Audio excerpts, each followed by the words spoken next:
ಈಗ ಸುವರ್ಣಗಡ್ಡೆಯಲ್ಲಿ ಚಿಪ್ಸ್ ಮಾಡೋದು ಹೇಗೆ ಅಂತ ತೋರಿಸ್ತಾ ಇದ್ದೀನಿ. ಸುವರ್ಣಗಡ್ಡೆನ ಈ ಥರ ಚಿಪ್ಸ್ ಥರ ತೆಳುವಾಗಿ ಹಚ್ಚಿಟ್ಕೋಬೇಕು. ನೋಡಿ, ಇದು ನೀರು ಇಟ್ಕೊಂಡು ಆ ಬಟ್ಲಲ್ಲೇ ಹಚ್ಕೋಬೇಕು. ನೀರು ಕೈಯಲ್ಲೇ ಮುಟ್ಟಿ ಹಚ್ಕೋಬೇಕು. ಈ ಥರ ತೆಳುವಾಗಿ ಹಚ್ಚಿ ಒಂದು ಬಟ್ಲಲ್ಲಿ ನೀರು ಹಾಕ್ಕೊಂಡು ಅದಕ್ಕೆ ಬೇಯಕ್ಕೆ ಹಾಕ್ಕೋಬೇಕು. ನೀರು ಕುದಿಯೋವಾಗ ಹಾಕಬೇಕು.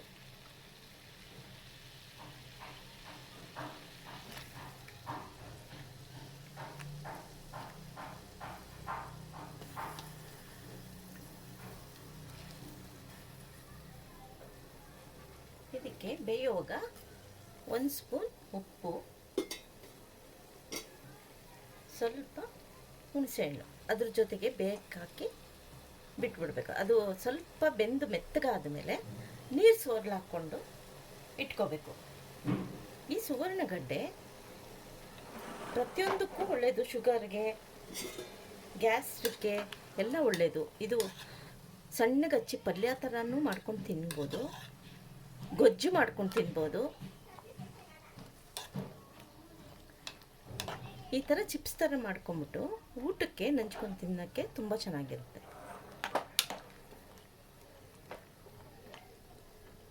ಇದು ಒಂದು 5 ನಿಮಿಷ ಬೇಯಕ್ಕೆ ಬಿಡಬೇಕು. ಬೆಂದ ಮೇಲೆ ತೋರಿಸ್ತೀನಿ.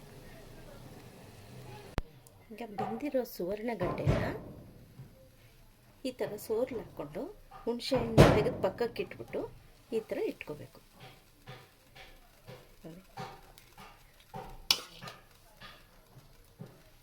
ಒಂದು ಬಟ್ಲಲ್ಲಿ 1.5 ಸ್ಪೂನ್ ಖಾರದ ಪುಡಿ, ಬರೀ ಮೆಣಸಿನ ಪುಡಿ, ಸ್ವಲ್ಪನೇ ಉಪ್ಪು, ಯಾಕಂದರೆ ಇದಕ್ಕೆ ಬೇಯೋವಾಗ ಉಪ್ಪು ಹಾಕಿರ್ತೀವಿ.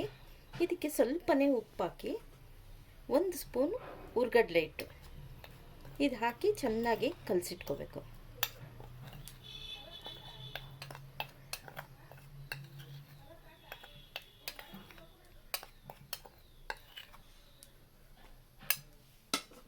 ಈಗ ಸ್ಟವ್ ಮೇಲೆ ಹೆಂಚಿಟ್ಟು ಹೆಂಚಿಗೆ ಸ್ವಲ್ಪ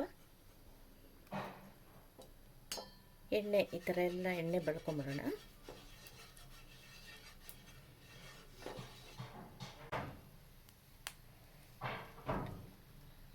ಬಳ್ಕೊಂಡು ಈ ಸುವರ್ಣಗಡ್ಡೆನ ಒಂದೊಂದೇ ಈ ಥರ ಈ ಖಾರದಲ್ಲಿ ಹಿಂಗೆ ಹೊರಳಿಸ್ಬಿಟ್ಟು ಹೆಂಚು ಮೇಲೆ ಜೋಡಿಸ್ತಾ ಬರಬೇಕು.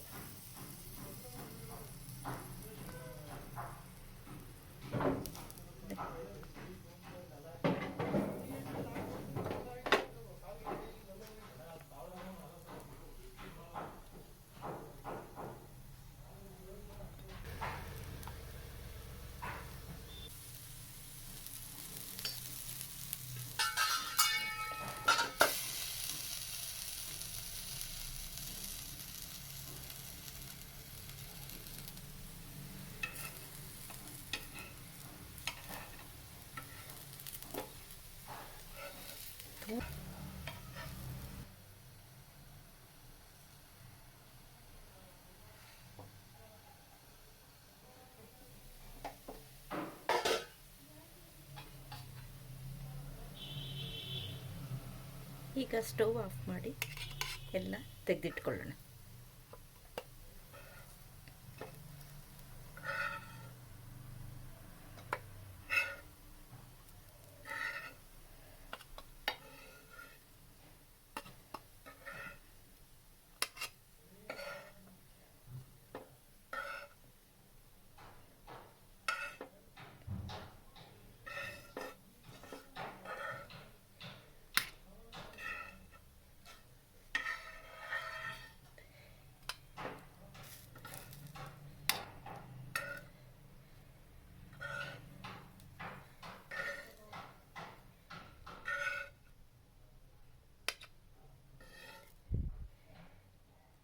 ನೋಡಿ, ಸುವರ್ಣಗಡ್ಡೆಯ ಚಿಪ್ಸು ರೆಡಿ.